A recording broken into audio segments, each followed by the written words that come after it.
Es la hora de opinar con Leo Zuckerman, a quien saludo como siempre con mucho gusto en este su espacio. Leo, ¿cómo te va? Muy buenas tardes. Buenas tardes, Pepe. ¿Cómo estás? Tú cuando eras chavo, bien, gracias. ¿Tú cuando eras chavo no jugabas tapados? De eso que ponían las estampitas. Sí, cómo no, y le hacías así a ver si daban la vuelta, ¿no? Y las destapabas. Exacto. Si daban la vuelta te la quedabas, ¿no? Se daba la vuelta, ya era para ti. Exacto. Y si no, pues ya ni modo. Ya habías perdido. Pero era de niño, ya de grande ya no me gustan los tapados. Pues es que a nadie le gustan los tapados, pero no dejan de ponerle jiribilla y emoción al... claro. O sea, un poco de sazón o mucho sazón al caldo político que a veces es insufrible, ¿no? Mira, lo que está muy interesante, Pepe, es que lo que estamos viendo en los sistemas presidenciales es que cada vez se adelantan más los anuncios de los posibles candidatos de que van por la grande, que van No se puede parar lo imparable. No, bueno, eso sin duda. Ni en México, ni en Estados Unidos, ni en Argentina, ni en ningún lado.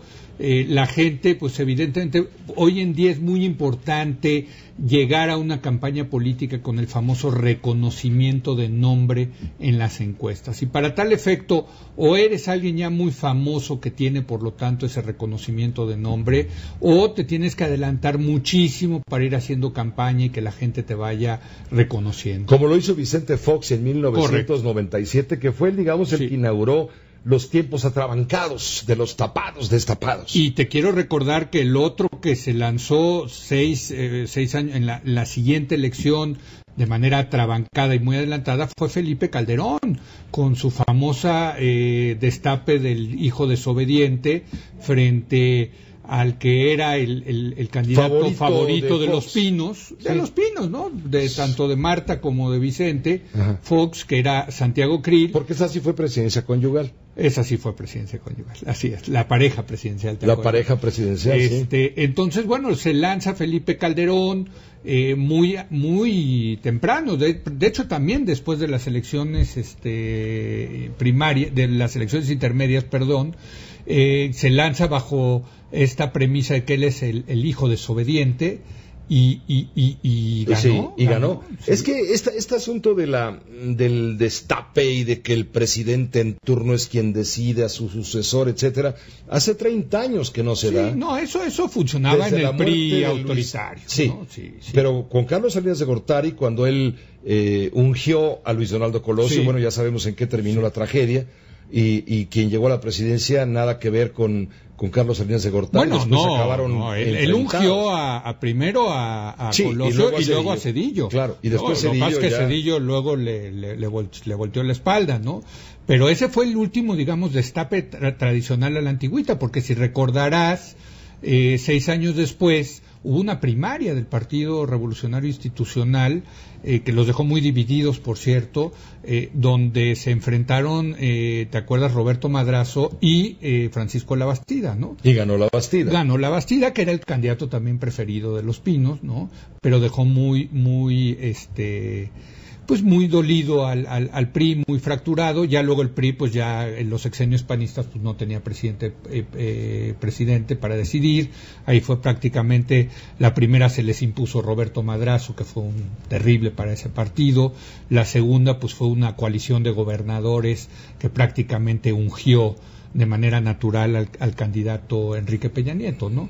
Y por eso el martes platicábamos que pensar que Enrique Peña Nieto puede hacer un destape a la antigüita, pues es pensar que no ha cambiado México, y eso es un error, ¿no? O sea, va a ser muy interesante ver qué pasa en el PRI, cómo el presidente Peña Nieto controla a los posibles candidatos, en fin, va a ser muy interesante ver eso. Sin embargo, en este momento,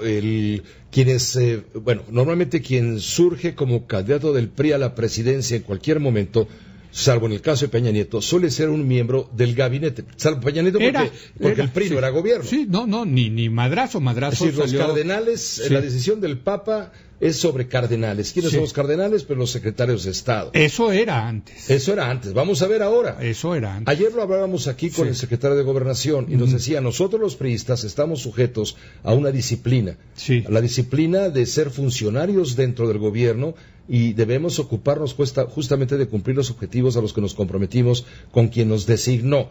de manera disciplinada. Pero pues que el secretario de Gobernación está descartando que el próximo candidato pueda ser un gobernador o un senador o un diputado. O sea, ¿sí está diciendo que el candidato va a salir del gabinete? Dice no. Dice, en este momento los miembros del gabinete claro, estamos en lo que estamos. Sí. Y tenemos que acatar una disciplina con respecto a nuestro jefe. Y por lo tanto, en este momento es muy adelantado, no es momento de sacarla y asomar la cabeza como lo han hecho en otros partidos que no son gobierno, como el caso de los panistas Margarita Zavala y Rafael Moreno Valle, que ya es evidente, ya fue destapado también. Bueno, y López Obrador. Javier, y bueno, por supuesto, Andrés Manuel López Obrador, quien es el dueño del partido y él no tiene ningún problema. No, bueno, lleva 10 años por lo menos en campaña. 12 en campaña. No, pues desde el 2005, ¿no? Desde el desafuero famoso, pues ya estaba en campaña, ¿no? Así es. Por lo menos 10 años, ¿no? Anda 10 años en campaña. Sí. Y luego, bueno, ¿quién más se ha destapado? Se ha destapado ya de plano, llevado por las circunstancias, Miguel Ángel Mancera. Miguel Ángel Mancera, y estaba leyendo hoy que Rodolfo Neri, ¿te acuerdas? El astronauta. Él está estudiando, dice, estoy evaluando mexicano. La posibilidad. Aquí tengo la nota, dice. Mira. Está evaluando el primer astronauta mexicano. El primero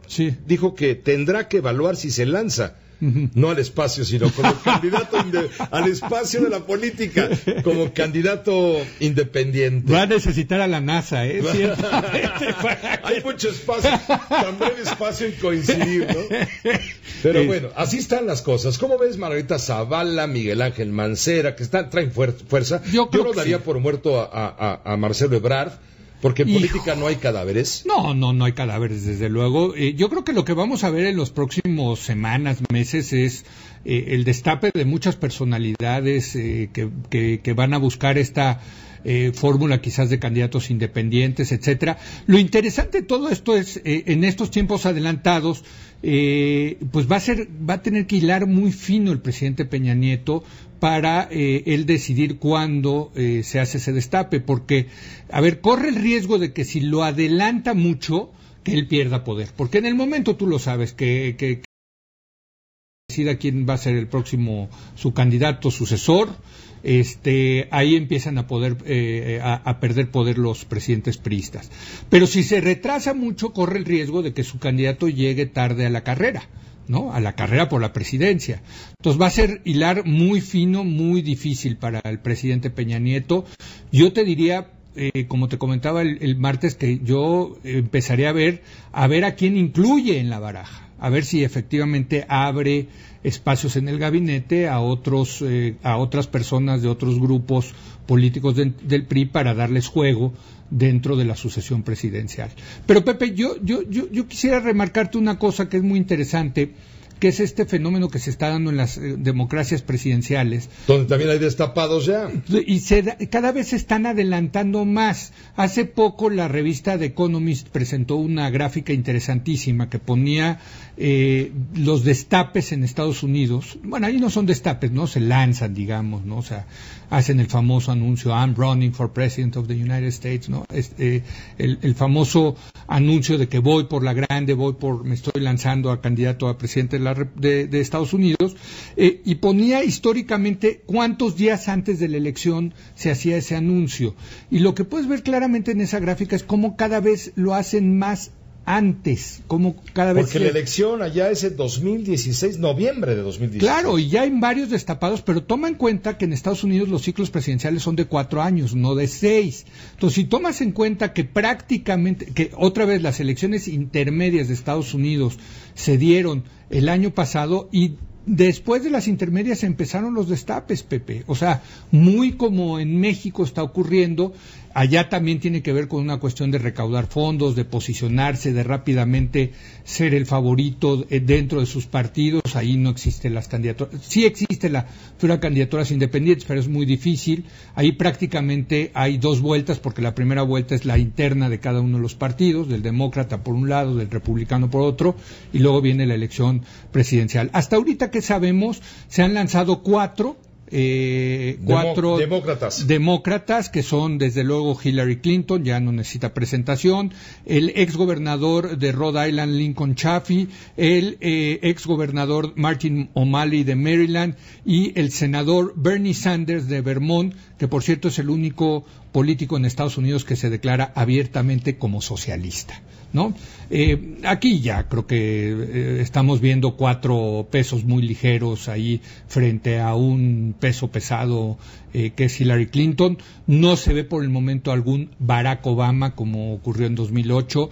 Yo creo que todo el mundo y las apuestas lo dicen claramente, le están dando que la candidata a la presidencia del Partido Demócrata va a ser Hillary Clinton, quien está haciendo campaña, pues dizque para ganar la nominación del Partido Demócrata, pero en realidad ya está haciendo campaña. ¿Cuándo es toman los demócratas en las primarias su decisión de postular a uno de los aspirantes? Bueno, te recuerdo que los republicanos es en agosto. Pero es que las internas, las primarias que se hacen por estados, comienzan o comenzarán a partir de noviembre de este año. Por eso New Hampshire, te acuerdas, siempre es importante, Iowa, esos estados que tú me preguntabas alguna vez de por qué en House of Cards es importante esos estados. Son estados muy chiquitos, pero como son de los primeros que tienen primarias, pues ahí muchos caen en el camino y se quedan en ese primer filtro. Pero te quiero recordar que, por ejemplo, en 2008 la candidatura del Partido Demócrata se fue hasta el final, hasta junio del año 2008. Sí. Ya ahí se tiene muy claro cuántos son los delegados que tiene cada uno de los candidatos, y formalmente a finales de agosto del año de la elección se llevan a cabo las famosas convenciones, finales de agosto, principios de septiembre, tanto el Partido Demócrata como Republicano, donde viene la nominación formal. Y ya ahí empieza. Para eso falta un año más o menos. Bueno, pero pues ya están en campaña. Ahora, lo interesante es en el caso del Partido Republicano. Hay muchísimos. Bueno, 12 aspirantes. Varios de ellos, yo te diría. Contando al que se subió el martes. Sí, te los voy a decir quién. O sea, te voy a decir, bueno, está Jeb Bush, ex gobernador de Florida. Desde luego, hermano de George W. Bush, hijo de George Herbert Bush. O sea, sería si gana él la presidencia, sería por primera vez en la historia de Estados Unidos que 3 miembros de una familia serían presidentes de Estados Unidos. Y por cierto, sería muy interesante porque tendríamos una repetición de una campaña electoral Bush contra Clinton, como la que vivimos en 92, ¿no? O sea, ahora sería con Jeb Bush. Está Ben Carson, que es un neurocirujano de raza negra, muy conservador. Está Ted Cruz, que es senador de Texas, ultra conservador, un tipo, a mí me parece verdaderamente detestable, que tiene una agenda antimigración terrible. Es hispano, pero es hispano de la tradición cubana, de esos conservadores, ultraconservadores de la comunidad cubanoamericana. Está Carly Fiorina, que tú recordarás fue la directora general, la presidenta de HP, de Hewlett Packard. Lindsey Graham, otro senador de Carolina del Sur, que también es ultraconservador. Mike Huckabee, quien fue gobernador de Arkansas, un tipo muy interesante que toca la guitarra y tiene un programa en Fox News. George Pataki, que por cierto fue gobernador de Nueva York cuando yo viví por allá, también un tipo republicano, yo te diría de esos de la antigüita, menos conservador que los otros. Rand Paul, que es un libertario, senador de Kentucky, un tipo muy interesante por su ideología libertaria. Rick Perry, quien fue gobernador de Texas, que también se lanzó hace 4 años, muy desafortunada campaña, por cierto. Está Marco Rubio, ese es un tipo interesante, que es senador de Florida. De la comunidad cubana también. Pero menos talibanoso, digamos, sí, menos conservador, menos fanático que Ted Cruz, un tipo interesante, joven, muy exitoso. Rick Santorum, senador de Pensilvania, también de estos ultraconservadores terribles. Y el cretino, verdadero idiota, me vas a perdonar la palabra, de Donald Trump. El payaso de Donald Trump, que bueno, pues yo creo que ni siquiera hay que pelarlo mucho, pero pues solamente decir que lo que anda diciendo son puras barbaridades, del tipo de que va a construir un muro entre México y Estados Unidos. Muro que va a pagar México. Sí, que nos va a obligar a nosotros a pagarlo. Bueno, ¿qué? ¿Nos va a mandar a los Marines a Veracruz o qué este verdadero cretino para obligarnos a nosotros pagar el muro?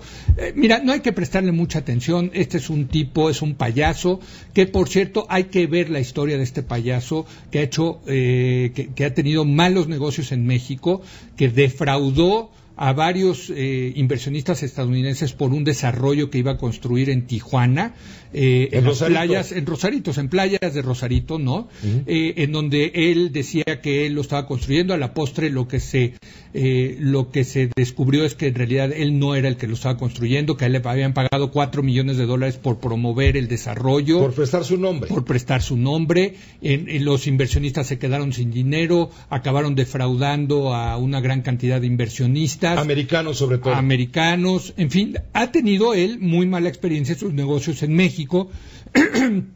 Y bueno, pues le agarró tirria a nuestro país, y desde luego lo que sí me preocupa, al margen del cretino de Donald Trump, es que muchos de estos candidatos que te dije del Partido Republicano sí traen el tema antiinmigrante y en particular antimexicano como parte de convencer a ese electorado republicano de hombres blancos que se sienten muy amenazados por la creciente inmigración. No hay que espantarse de los brincos, los sobresaltos que van a retumbar en ataques contra nuestro país por los temas que todos sabemos, la inseguridad, sí, el tema migratorio, la corrupción, en fin. Es una contienda donde se van a dar con todo allá.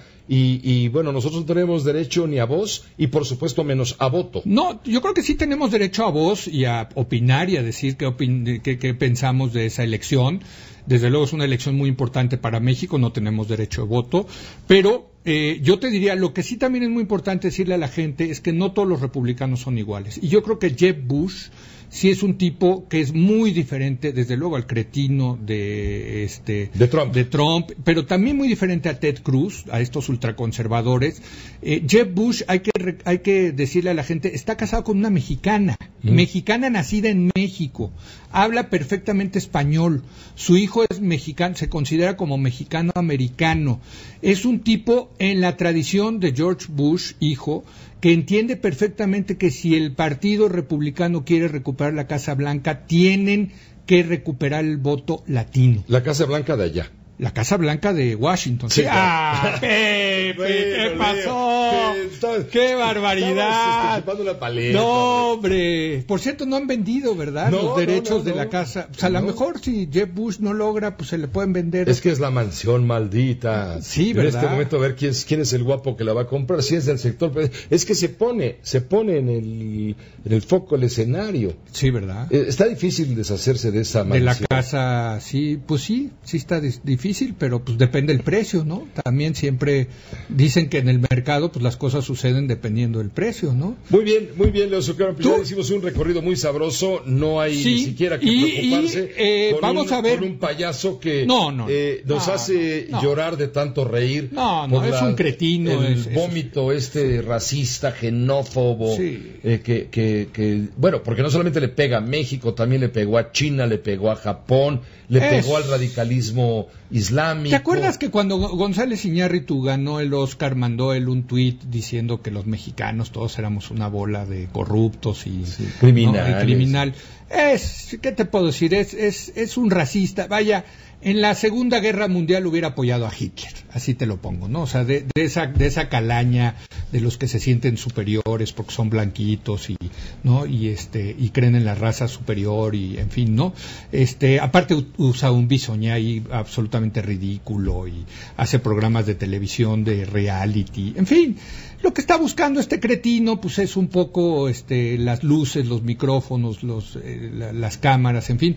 Y no hay que dárselas, Pepe. Yo creo que hay que más bien poner las cámaras, los micrófonos en los candidatos que sí son serios. Me preocupa en ese sentido más Ted Cruz, que creo que es un candidato más serio, ultraconservador, también dice una serie de tonterías desde mi punto de vista, pero es un político serio, ¿no? Estaremos atentos, Leo. Claro que sí, Pepe. A darle seguimiento. Gracias. Buenas noches. Leo Zuccarman. Famosas últimas palabras. Es que con Leo nunca se sabe. Vámonos a una pausa. No sabes si lo vamos a volver a ver el martes. A lo mejor ya está en otra estación, otro canal. Bueno, a menos que ustedes decida. No, yo no decido nada. No, usted decide. Yo nomás obedezco. Que te vaya muy bien. Vámonos a una pausa. Regresamos, ¿verdad, Ricardo Muñoz? Regresamos.